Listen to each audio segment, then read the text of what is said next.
We begin this morning with Vermont Independent Senator and candidate for the Democratic presidential nomination, Bernie Sanders. He joins us from Burlington. Good morning to you, Senator. Let's start off, because I do want to get to some of your platform issues, but let's start with these allegations from Lucy Flores. She is a Nevada politician who you had endorsed and who in the past has been supportive of you. She hasn't endorsed a candidate in this particular race, but she's accused Vice President Joe Biden of inappropriate touching. You know her. Do you believe her? What do you make of this? I have no reason not to believe Lucy. And I think what this speaks to is the need to fundamentally change the culture of this country and to create environments where women feel comfortable and feel safe. And that's something we have got to do. I want to read a statement from the vice president who said, it's a lengthy one, but in just part of it, he says, in my many years on the campaign trail and in public life, I've offered countless handshakes, hugs, expressions of affection, support, and comfort. And not once, never, did I believe I acted inappropriately. If it is suggested I did so, I will listen respectfully, but it was never my intention. That's a general denial. But Ms. Flores was on CNN this morning, Senator, and she said that really this needs to be taken more seriously as a party, suggesting that Democrats aren't taking it seriously enough. And she said she's coming forth. Well, she says she's coming forth now because she thinks it's disqualifying for Joe Biden. Do you think it's disqualifying? Well, I think that's a decision for the vice president to make. I'm not sure that one incident alone disqualifies anybody, but her point is absolutely right. This is an issue not just the Democrats or Republicans, the entire country has got to take seriously. It is not acceptable that when a woman goes to work or is in any kind of environment that she feels anything less than comfortable and safe. And this is an issue the entire country has got to work on.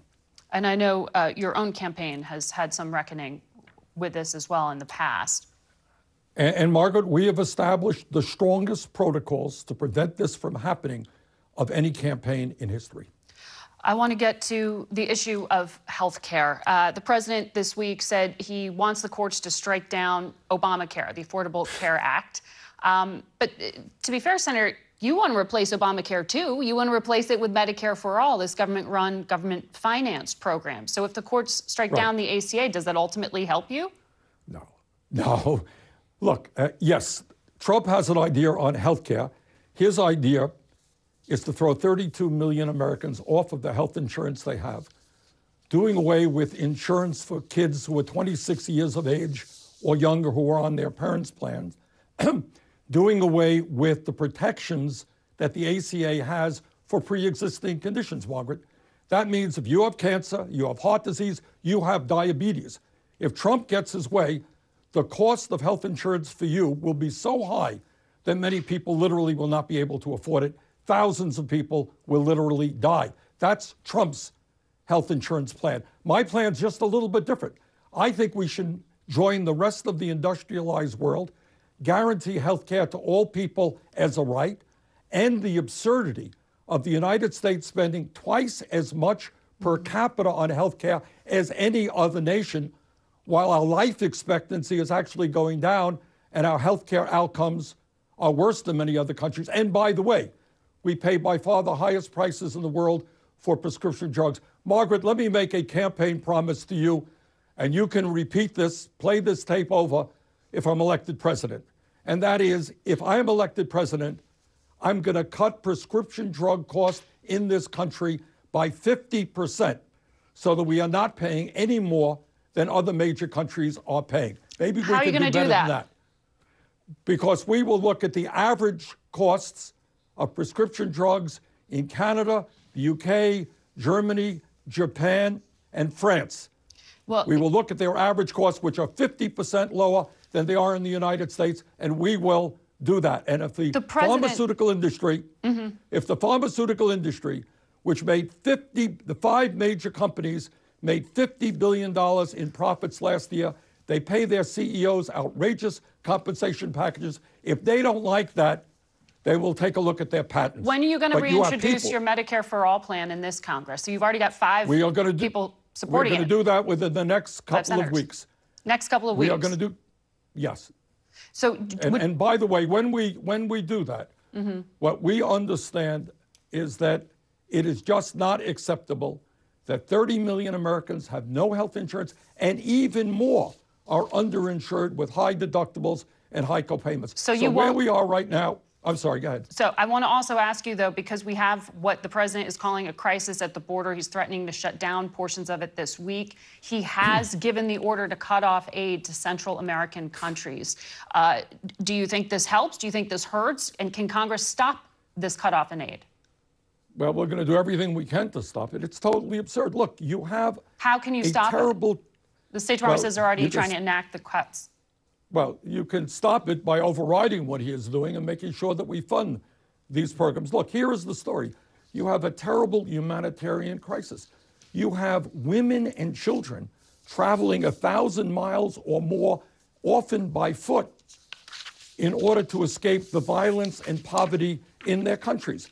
So what we need to do, of course, is A, comprehensive immigration reform, but B, we need to make sure that our borders are secure, but also we need a humane policy at the border in which we are not yanking tiny children from the arms of their mothers. That's not what America is about. Or, pardon me? Would you keep these children in detention longer or deport them faster? What would you do? You need a humane policy. These are, you know, when you lock up children, when you separate children from their mothers, this is a traumatic situation which these children, many of them, will never recover from. You need a humane humanitarian policy at the border. You today have hit this benchmark, you know, end of first quarter financing for the campaign. I believe you said you wanted 1 million donors by this time. Did you meet 1 million that goal? contributions. Did 1 you meet million the goal? contributions. I'm not quite sure, but I am enormously impressed by the many hundreds of thousands of Americans who are making contributions. Many of them are very small contributions. I'm also impressed by the fact that we have over 1 million people from every state in this country who have volunteered to work on what will be an unprecedented grassroots campaign. Look, Margaret, the way we win the Democratic nomination, the way we beat Trump, who in my mind is the most dangerous president in modern American history, is through a massive grassroots effort, which demands that we have an economy and a government which works for all of us and not just the 1%, that we end this massive level of income and wealth inequality where 3 of the wealthiest people own more wealth than the bottom half of Americans, while at the same time, over half the people in this country are working paycheck to paycheck. Will you be releasing your tax returns? Senator Gillibrand did so this week, or some of them. Yeah, we will. I mean, we have it all done, and it's just the question of dotting the I's and crossing the T's. Yes, we will, absolutely. So, and by the way, let me challenge President Trump to do the same. Trust me, we do not have investments in Russia or Saudi Arabia or any place else. Yes, we will be releasing them. Senator, we'll be watching your campaign. Look forward to talking to you again sometime soon. Thank you. We turn now